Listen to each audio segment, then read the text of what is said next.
Charles Bronson. L'acteur légendaire connu pour ses rôles de dur à cuire a laissé un héritage inoubliable. Mais aujourd'hui, 2 décennies après sa mort, sa fille a fait des révélations choquantes qui confirment des rumeurs de longue date. Qu'a-t-elle révélé? Et en quoi cela change-t-il ce que nous pensions savoir de lui? Pensez-vous que l'histoire de Charles Bronson est plus complexe que ce que l'on a raconté au public? Commentez ci-dessous en indiquant 1. Si vous pensez que les rumeurs étaient vraies depuis le début. Ou 2. Si vous pensez que la vérité est différente de ce à quoi nous nous attendions. Commençons. Des débuts difficiles. Il nous faut remonter au début de Bronson pour le comprendre pleinement. Né le 3 novembre 1921, Charles Bonczynski était l'un des 15 enfants d'une famille d'immigrants lituaniens dans la ville minière désolée d'Ehrenfeld, en Pennsylvanie. Durant ses premières années, Bronson a été en proie à la pauvreté. Il s'est senti obligé de commencer à travailler beaucoup trop tôt. S'est rasé la tête pour éloigner les poux et apporter les robes de sa sœur à l'école. Il a commencé à fumer à l'âge de 9 ans en raison de la dureté de la vie. La survie de Bronson est devenue encore plus difficile après la mort de son père d'une maladie pulmonaire alors qu'il n'avait que 10 ans. Il travaillait dans les mines à l'âge de 16 ans, transportant du charbon pour une misère par tonne. Il affirmait n'avoir jamais oublié la terrible odeur du charbon, les souvenirs atroces d'un travail éreintant et les cicatrices de ses 6 années pénibles. Il souffrait de maux de tête chroniques, de claustrophobie et de ce qu'il appelait ses mains disgracieuses à cause des tunnels étroits. Dans sa biographie de 2001, Menacing Face Worth Millions, A Life of Charles Bronson, Brian D'Ambrosio a écrit comment Bronson avait inventé des histoires sur son passé pour que les journalistes continuent à se poser des questions après qu'il soit devenu célèbre. En affirmant de façon dramatique qu'il ne parlait pas anglais au lycée, que sa mère l'avait vendu à des voyageurs et qu'il avait dû porter les vêtements de sa sœur. Il se présentait comme un enfant pauvre. Harriet Tendler, sa première femme, affirmait cependant que l'histoire de la robe était entièrement inventée. Elle disait que ses frères aimaient se moquer de lui pour ces histoires folles qu'il avait inventées. Unfait, cependant, se démarque parmi les mythes. Un tournant majeur dans la vie de Bronson. Sa carrière militaire et son parcours vers Hollywood se produisit en 1943, lorsqu'il fut enrôlé dans l'armée. Pendant la Seconde Guerre mondiale, le jeune homme qui plaisantait sur le fait d'attendre au coin des rues avec une bouteille de lait prête à être volée trouva un nouveau sens à sa vie dans l'armée. Il fut affecté comme chauffeur et mitrailleur. Mais selon certaines rumeurs, il aurait effectué 26 missions de combat dans le Pacifique en tant que mitrailleur de queue. Harriet se souvenait de la fierté qu'il tirait de son service, même s'il parlait rarement de ses expériences pendant la guerre. Cependant, il y a eu quelques incidents pendant le service militaire de Bronson. Sur le tournage de Bronson's Lose Again, l'auteur Paul Talbot a raconté un incident au cours duquel Bronson et un sergent se sont battus pendant un entraînement de tir à Kingman, en Arizona. Pendant 6 mois, il a été contraint de travailler dur, de porter des morceaux de bœuf et de sortir les poubelles. Cette expérience a rendu humble l'homme qui allait un jour être aux commandes de l'écran. Après avoir été libéré avec les honneurs en 1946, Bronson a occupé des emplois peu rémunérés, comme boulanger à Philadelphie et animateur de bingo sur la jetée d'Atlantic City, avant de se consacrer progressivement à sa véritable passion pour les arts. Il a eu la chance de rencontrer un groupe d'acteurs qui ont reconnu ses talents de peintre et lui ont demandé de les aider à concevoir des décors. Cependant, Bronson découvrit rapidement que l'excitation de la scène était trop forte pour y résister. Encouragé par ses nouveaux amis, il tenta de devenir acteur et, en 1949, il se rendit en Californie pour suivre des cours de théâtre et rencontrer Harriet Tendler, sa première femme et actrice en herbe.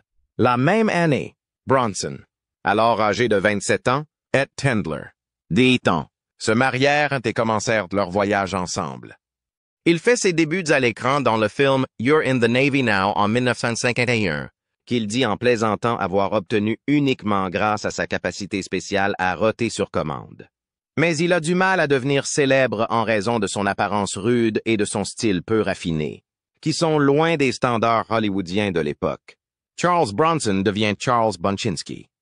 Au début, Bronson a utilisé son prénom, Charles Bonczynski, Mais cela est rapidement devenu problématique pendant la chasse aux sorcières communistes de l'ère McCarthy. Il a changé son nom lituanien parce qu'il craignait que cela n'attire une attention indésirable. Lorsqu'il a vu le panneau indiquant Bronson Street alors qu'il conduisait avec son collègue acteur Steve McQueen, ce dernier a été inspiré et s'est exclamé que c'était le nom idéal pour son ami. Suivant l'exemple de McQueen, Bronson choisit le surnom qui allait bientôt représenter l'anti-héros dur et courageux. Dans une amitié d'avant la gloire, le père de Bronson, Walter S. Bukinski, changea ironiquement son nom en Walter pour qu'il sonne plus américain. À la fin des années 1940, Bronson et Jack Klugman partageaient un appartement à New York alors qu'ils essayaient de se faire un nom dans le milieu du cinéma. Au cours de ces années difficiles, leur amitié s'est développée et est restée forte même après leur séparation. Plus tard, Jack Klugman se souvint de leur particularité commune, en particulier le talent surprenant de Bronson pour le repassage. Contrairement aux personnages courageux et pragmatiques pour lesquels Bronson allait plus tard devenir célèbre, il était un sacré bon repasseur, plaisant Jack Klugman. Le passé commun de ceux qui connaissaient Bronson leur rappelait que même un futur dur à cuire d'Hollywood avait un petit côté domestique, ce qui le rendait plus accessible. Linguiste autodidacte. Les origines lituaniennes de Bronson ont été à l'origine de son parcours linguistique. Avant qu'il n'aille à l'école, l'anglais était une langue secondaire à la maison, où le lituanien était la langue principale. Il a grandi dans un quartier multilingue et parlait lituanien avec ses amis la plupart du temps.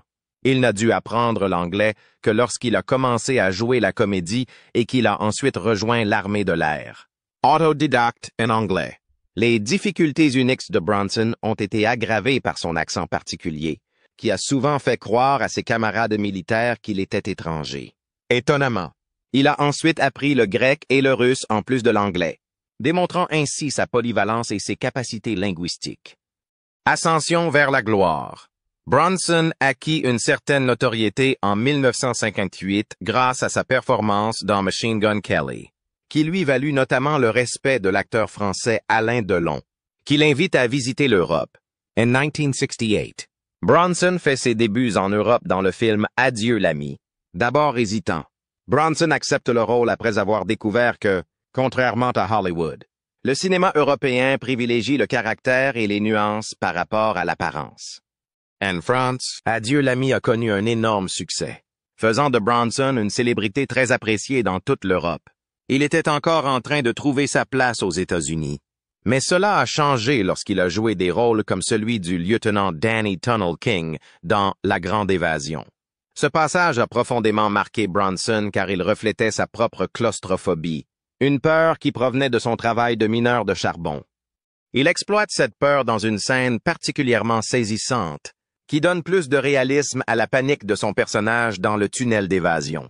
Les difficultés rencontrées par Bronson dans sa jeunesse ont influencé son personnage intense et stoïque à l'écran.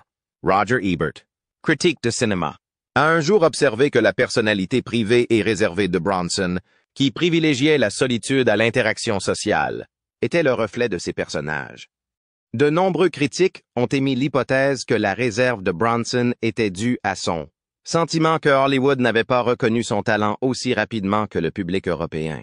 Son comportement réservé et énigmatique, qui maintenait l'intérêt des fans tout en les éloignant de son monde émotionnel protégé, était alimenté par ce sentiment de sous-estimation. Au fur et à mesure que sa carrière se développait, Bronson a acquis une notoriété pour ses rôles violents au cinéma et sa réputation en dehors des plateaux de tournage reflétait cette intensité. Son attitude silencieuse et son visage stoïque donnaient souvent l'impression qu'il avait été victime de violences réelles, ce qui n'était pas totalement faux. Bronson se serait engagé dans des altercations physiques sur le plateau, notamment dans le cas bien connu où il a laissé un réalisateur à bout de souffle à la suite d'un désaccord. Son tempérament fougueux s'étendait au-delà des bagarres. Il se moquait fréquemment des conneries hollywoodiennes qu'il rencontrait et était notoirement dur avec les réalisateurs qui ne partageaient pas sa vision. Les réalisateurs qui ont travaillé avec moi ont eu leur lot d'histoires sur leur relation instable avec Bronson, a-t-il déclaré candidement dans une interview accordée en 1971 à Paris Ciné Review. dans son autobiographie A Siegel Film. Don Siegel a décrit comment l'actrice Lee Remick avait tellement peur de Bronson pendant le tournage de téléphone qu'elle hésitait à toucher son visage pendant une scène. Bronson avait également une relation difficile avec la presse, dit-elle en tremblant lorsque Siegel lui demanda pourquoi, selon les rapports. Il se sentait mal à l'aise lors des interviews approfondies. Selon le journaliste Stephen Whitney, Bronson était furieux du contenu en 1961, en particulier des remarques faites sur sa femme, Jill. Selon certains témoignages, Bronson aurait tenté d'acheter des exemplaires du livre et d'en empêcher la publication. Son mépris s'étendait également aux critiques de cinéma. Dans une interview de 1967, Roger Ebert fit un commentaire sur les tendances violentes de Bronson, soulignant la férocité intense dans son regard. Bronson a déclaré de manière menaçante. Il avait également peu de patience pour les jeunes acteurs hollywoodiens, en référence à l'évaluation critique du critique Jay Cox sur The Stone Killer. Il les a qualifiés de conneries une fois. Il a déclaré dans une interview accordée au Washington Post en 1977 qu'il pensait que ses expériences pratiques lui procuraient un avantage concurrentiel sur les gars de l'industrie. Mon expérience, les choses que j'ai traversées, me permettent de mieux jouer le personnage, a-t-il déclaré.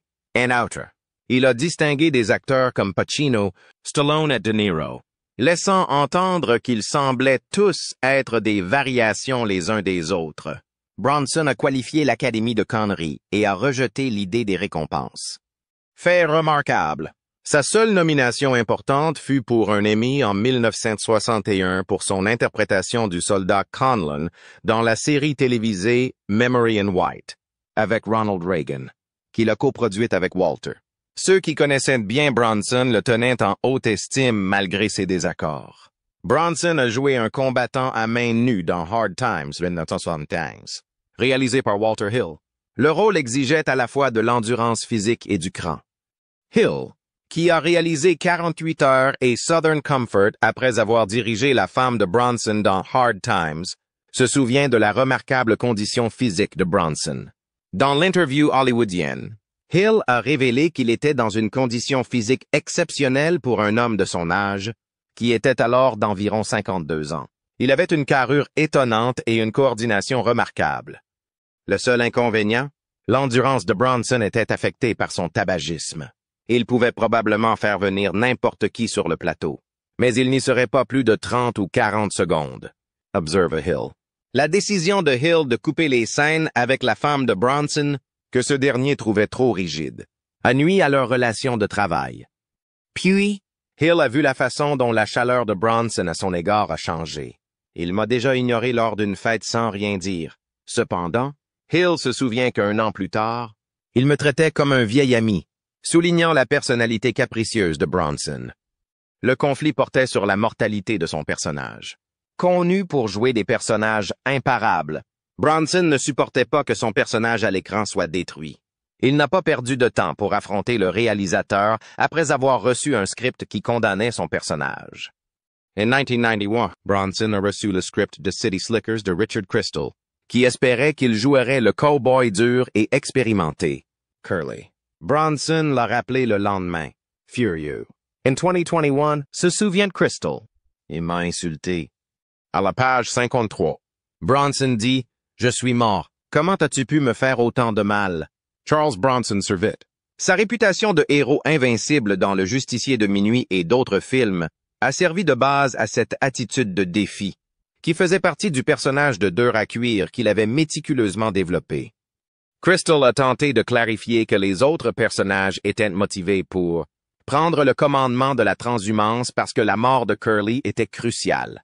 Bronson, cependant, n'a pas voulu l'écouter. Plus tard, l'histoire a pris une tournure humoristique. Crystal a remarqué que Bronson était assis avec Sean Penn à l'after party du Festival de Cannes, où Jack Palance a été récompensé pour son interprétation de Curly, un rôle qui lui a valu une nomination aux Oscars. Je lui ai fait un signe de tête, comme le rappelait Crystal. Il s'est levé et est parti, résumant le refus inébranlable de Bronson de faire des concessions. Bronson et le réalisateur Sean Penn, qui ont collaboré sur The Indian Runner, ont eu une altercation similaire.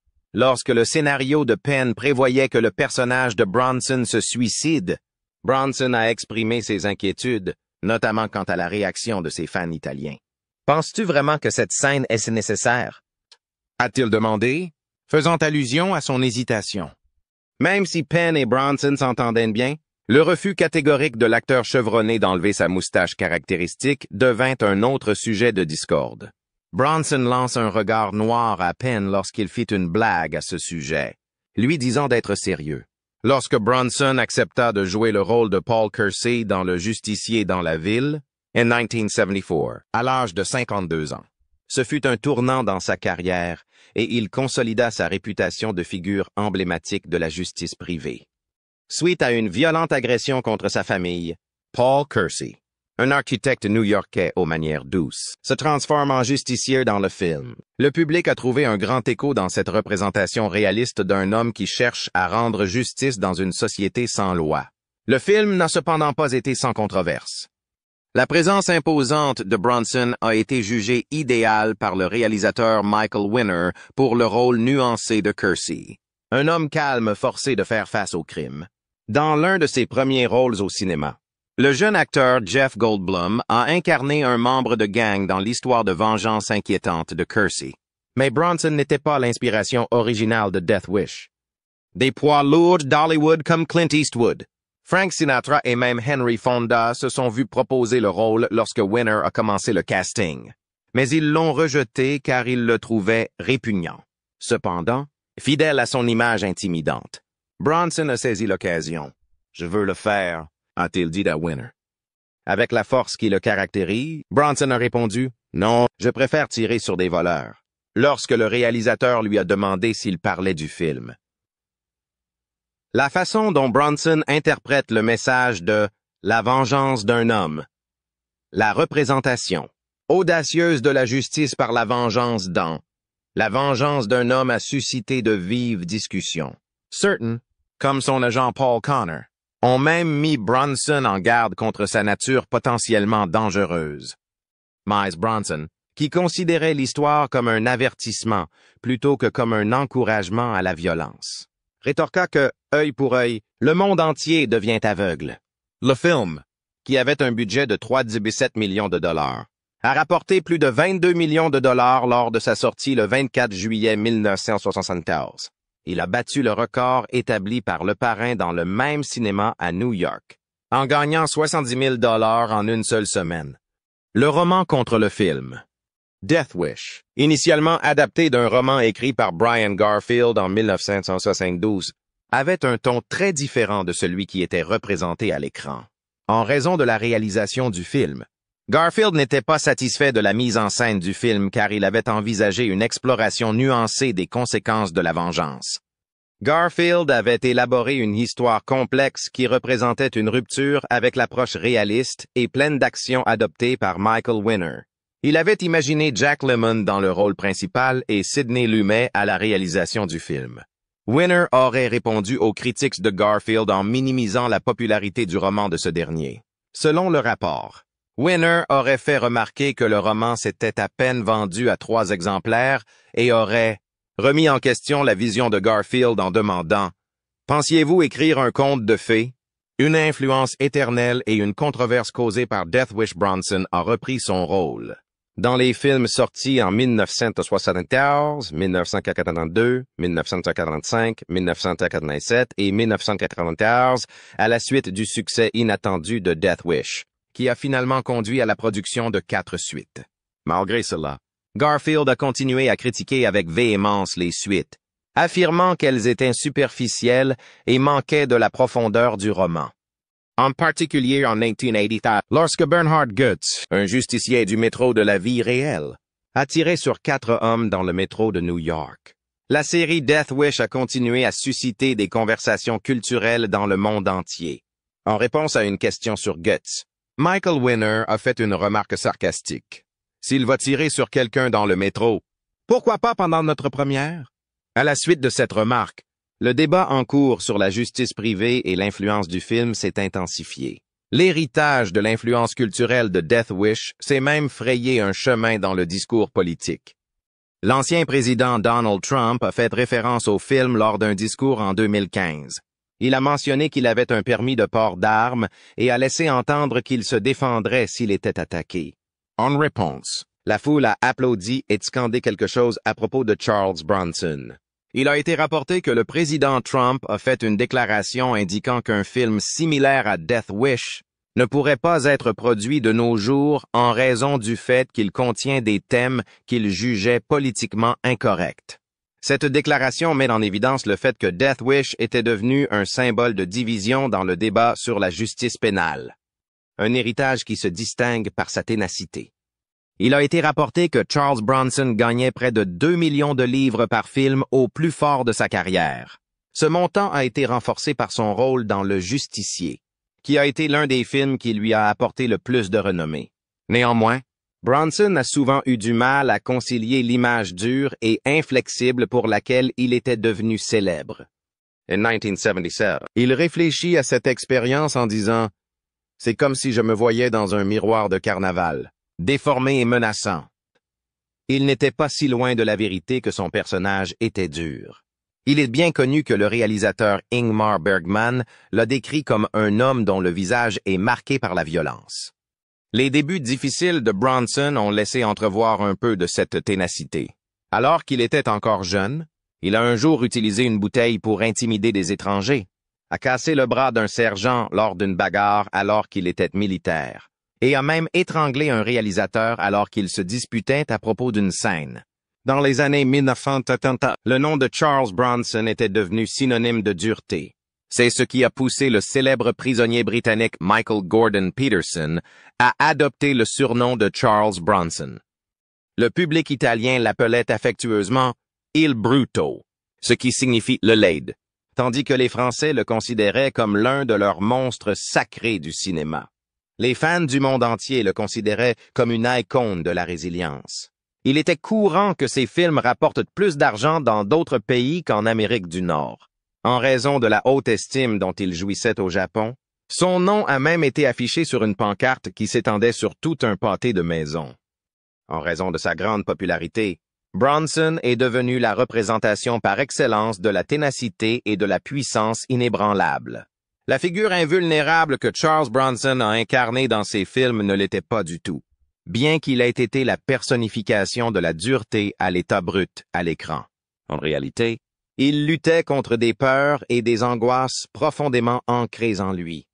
Il souffrait d'une affection qui a dominé une grande partie de sa vie, à savoir une peur intense des microbes, qui était l'une de ses phobies les plus persistantes. En raison de cette peur excessive des microbes, il a développé une aversion importante pour le contact physique, en particulier les poignées de main. Bronson évitait d'interagir avec ses fans et donnait souvent l'impression d'être distant, contrairement à la majorité des célébrités qui étaient désireuses de le faire. Cela donnait une impression de froideur à ceux qui l'entouraient. D'un autre côté, sa réticence était une manifestation de son anxiété profonde à l'égard des germes, qui le mettait mal à l'aise dans des situations qui semblaient tout à fait normales. Une autre phobie secrète de Bronson était la peur du feu. En 1974, alors que Bronson travaillait sur le film Le Justicier dans la ville, il est apparu clairement qu'il avait une peur considérable d'être piégé à l'intérieur d'un bâtiment en feu. On raconte qu'il refusait de séjourner dans une chambre d'hôtel située au-dessus du 2e étage, car il craignait qu'un incendie ne l'empêche de s'échapper. L'homme derrière l'apparence dure était révélé par ses angoisses, si différentes de l'intrépidité dont faisaient preuve ses personnages. Elles ont permis d'entrevoir ses vulnérabilités et ont démontré que même les personnages les plus puissants peuvent avoir des insécurités cachées. Bronson, un état d'être établi. Au fur et à mesure que sa carrière progressait, Bronson a continué à graviter vers des rôles qui reflétaient son attitude réservée et pragmatique. Il a même fait la transition vers la télévision avec l'émission Family of Cops. Au fil des interviews, il est apparu clairement que Bronson était mal à l'aise sous les projecteurs et qu'il préférait le silence à l'introspection. Selon le célèbre critique Roger Ebert, qui a interviewé Bronson en 1970, ce dernier était un homme qui préférait la solitude à la conversation. Interrogé sur la philosophie qui sous-tend un film, Bronson a déclaré sans détour « Je n'en parle jamais. Je trouve que mes propres pensées sont plus divertissantes pour moi que celles des autres. Le fait que Bronson soit si célèbre ne l'empêchait pas de montrer peu d'intérêt pour ses propres films. La peinture et la sculpture étaient deux des moyens d'expression créative vers lesquels il gravita pour trouver l'épanouissement. Il avait l'intention de faire en sorte que son art soit apprécié pour son mérite plutôt que pour sa renommée. C'est pourquoi il travaillait sous le pseudonyme de Binsky. Son héritage complexe a été compliqué par le fait que ses peintures ont connu un succès en soi, démontrant que son talent dépassait le domaine du cinéma. Il eut un sentiment de respect et de compassion avec Kurt Russell. Au cours de sa vie, Charles Bronson a vécu une relation avec un jeune Kurt Russell qui a été à la fois l'un des moments les plus inattendus et les plus réconfortants. Lorsque Russell, qui commençait tout juste sa carrière à l'époque, offrit à Bronson un avion télécommandé pour son anniversaire, l'acteur au physique de dur sembla d'abord indifférent au cadeau. Mais, dans un revirement inattendu, Bronson rendit plus tard l'appareil à Russell pour son anniversaire en lui offrant une planche à roulettes de qualité supérieure. Lorsqu'un agent de sécurité a tenté d'empêcher Russell de faire du skateboard sur le plateau du studio, c'est à ce moment-là que tout le monde a été vraiment surpris. Bronson, connu pour son caractère protecteur, est soudainement intervenu et a annoncé que nous allions tous les deux faire du skateboard sur le plateau à ce moment-là. Ce geste simple mais puissant a révélé une facette de Bronson que beaucoup de gens ne connaissaient pas. Un homme qui, malgré son image de dur à cuire, était capable de gentillesse et de loyauté envers ceux qu'il aimait. Au-delà des projecteurs, l'amour et la vie sont présents. La vie personnelle de Charles Bronson était une tapisserie colorée de relations complexes, caractérisée à la fois par la passion et le chagrin. Lorsqu'il travaillait sur le film La Grande Évasion dans les années 1960, il rencontra l'actrice Jill Ireland, qui deviendrait plus tard sa première partenaire romantique importante. À cette époque, Ireland était déjà mariée à l'acteur David McCallum. Et bien que Bronson ait plaisanté avec McCallum sur la possibilité qu'il épouse Ireland à l'avenir, la blague s'est avérée vraie lorsque les deux se sont mariés en 1968. Quelques années seulement après le divorce de Bronson avec sa première femme, Harriet Tendler, Ireland, qui était auparavant la maîtresse du réalisateur Michael Winner, était une figure essentielle dans la vie de Bronson, tant sur le plan personnel que professionnel. Après avoir rencontré Bronson pour la première fois en 1970, Winner est devenu un proche collaborateur, le dirigeant dans plusieurs films, tels que Shadows Land, The Mechanic at the Stone Killer. Bronson a finalement été choisi pour jouer le rôle du justicier vengeur Paul Kersey dans Le Justicier de minuit. C'est lui qui a reconnu la capacité de l'acteur à canaliser la fureur refoulée du personnage. Et c'est lui qui a pris la décision. Bronson a trouvé en Ireland un partenaire capable de comprendre avec justesse sa nature intense. Il considérait leur relation comme l'aspect le plus important de sa vie, et elle dura jusqu'à la mort d'Irlande en 1990. Ils élevèrent une famille recomposée de 7 enfants dans leur luxueuse demeure de Bel Air qu'ils partageaient ensemble. De plus, Bronson tenait absolument à ce qu'Irlande joue le rôle de son amour à l'écran, ce qui les amena à apparaître ensemble dans 15 films. Bronson était prêt à tout pour que sa famille reste soudée. Le couple possédait également la ferme Zuleika dans le Vermont, qui portait le nom de leur fille unique, et il les emmenait sur les plateaux de tournage chaque fois que cela était possible. Après quelque temps, ils se sont installés à Snowmass, dans le Colorado, où ils pouvaient échapper à l'agitation d'Hollywood. La mort et la fin de vie. La vie de Charles Bronson a été marquée à la fois par un amour profond et une perte personnelle profonde. En 1990, le monde de Bronson a été irrévocablement bouleversé par le décès de sa femme bien-aimée, Jill Ireland, des suites d'un cancer. Reason for Living, The Jill Ireland Story est un film adapté des mémoires d'Ireland. Jill Kleberg a joué le rôle d'Ireland et Lance Henriksen a joué Bronson dans le film. Bien que le film ait été conçu pour rendre hommage à la mémoire d'Irlande, Bronson a trouvé que le portrait était troublant. En particulier, le choix d'Henriksen comme acteur n'était pas du goût de Bronson, malgré tous ses efforts. Bien que l'apparence d'Henriksen ne ressemblait pas à celle de Bronson, Entertainment Weekly a noté qu'il était capable de capturer une partie de l'impénétrabilité du dur à cuire caractéristique de l'acteur. Bronson, en revanche, était mal à l'aise à l'idée d'intenter une action en justice, car cela empiéterait sur sa vie privée.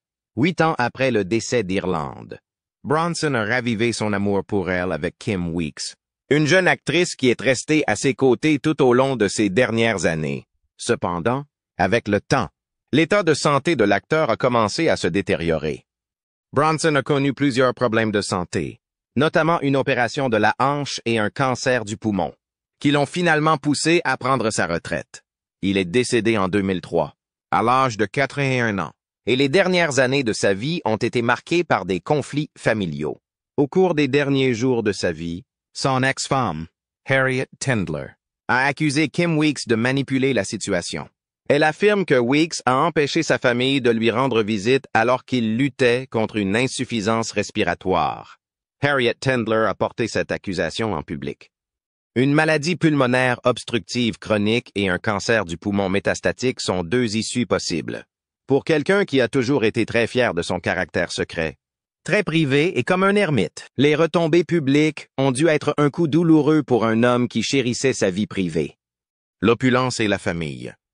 Charles Bronson était un homme d'affaires avisé qui négociait soigneusement ses contrats et réalisait des investissements intelligents, laissant derrière lui une fortune estimée à environ 75 millions de dollars d'aujourd'hui. Etsy, malgré le fait qu'il avait la réputation d'être dur et intransigeant de son vivant. Il a pu se constituer un portefeuille impressionnant grâce aux revenus qu'il a tirés de plus d'une centaine de films. Ce portefeuille comprenait une maison de luxe à Malibu, une ferme de 260 acres dans le Vermont et un manoir de 33 pièces à Bel Air. La répartition de sa succession, en revanche, n'a pas été sans susciter des controverses et des désaccords sur la question de savoir qui hériterait de quoi, ce qui était inévitable. C'est une situation que connaissent de nombreuses familles fortunées. En plus de l'héritage financier qu'il a laissé, Bronson a également laissé une famille qui perpétuera son nom. Cette famille comprenait sa fille adoptive, Katrina Holden Bronson, qui a ensuite mené une brillante carrière de réalisatrice sous sa direction. Il possédait un tableau qu'il appelait Scoop Town, qui lui rappelait ses humbles débuts. Ce tableau était l'un des objets les plus précieux de ses possessions. Ce tableau, qui avait une grande importance pour sa famille, représentait l'individu qui, malgré sa renommée et sa fortune, n'avait jamais oublié d'où il venait. Charles Bronson est souvent connu pour son personnage de dur à cuire. Cependant, sa fille a récemment révélé un côté plus personnel et surprenant de l'homme qui se cachait derrière la caméra. Elle révèle que Bronson avait une tendresse qui était particulièrement évidente lorsqu'il s'agissait de sa famille, ce qui contrastait avec les personnages aux traits durs qu'il incarnait. Ce côté plus doux et plus réfléchi de Bronson contraste fortement avec la figure stoïque et pragmatique que le public a appris à connaître et à associer à lui. C'est une révélation qui humanise l'acteur en démontrant que sous son apparence rude, il était un homme qui portait le poids de son passé, façonné par l'adversité, le sacrifice et la lutte acharnée pour la survie. Lorsque l'on considère le récit de la vie de Bronson, il devient évident que la ténacité et la détermination qui caractérisaient ses rôles à l'écran étaient profondément ancrés dans son expérience personnelle. Son histoire nous rappelle que les héritages les plus puissants sont souvent construits à partir des expériences les plus difficiles que les gens ont traversées. Cette histoire ne concerne pas seulement un acteur, mais un homme dont la vie hors écran était tout aussi fascinante que ses rôles à l'écran. Que pensez-vous de ces nouvelles révélations? Modifient-elles votre point de vue sur Charles Bronson? Partagez vos réflexions dans les commentaires ci-dessous. Et n'oubliez pas d'aimer, de vous abonner et d'activer la cloche de notification pour plus de mises à jour sur les histoires les plus intrigantes d'Hollywood. Merci d'avoir regardé.